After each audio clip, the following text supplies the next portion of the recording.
Dans sa résidence à Zignaré, l'inspecteur général des eaux et forêts Salfou Ouedraogo fait usage utile de l'espace de son domaine à travers un aménagement judicieux. Des arbres fruitiers et des espèces potagères sont visibles de façon ordonnée dans la cour. Désormais, une partie de l'espace des parcelles devrait être consacrée à ce type d'aménagement en plus des bâtiments.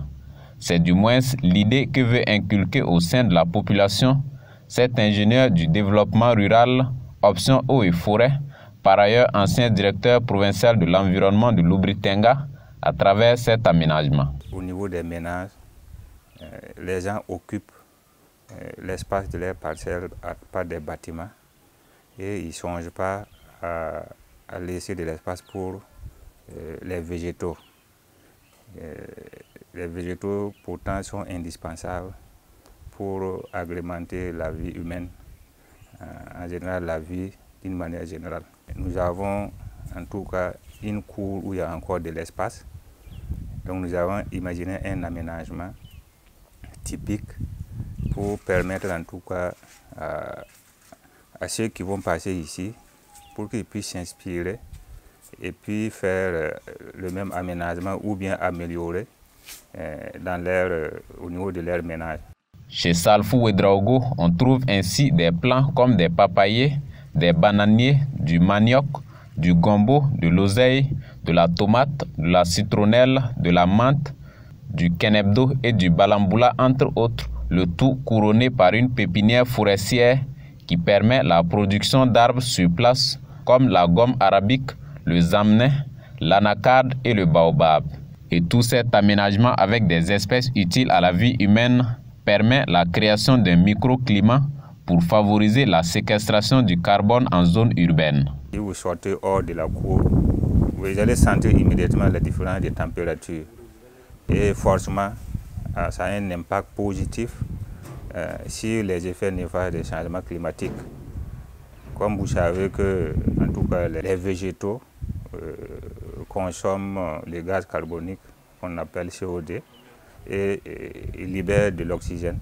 Vous savez aussi que l'oxygène, vraiment, c'est un gaz vital pour la vie, d'une manière générale.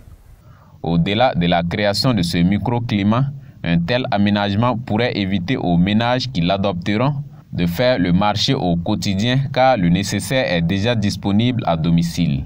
Ici, par exemple, tous les 3 à 5 jours, les feuilles d'oseille et le gombo sont récoltées pour la cuisine. Les espèces ont été choisies pour que celui qui, en tout cas, fait l'activité dans son ménage puisse, en tout cas, diminuer les corvées pour aller à distance, pour chercher un certain nombre de condiments.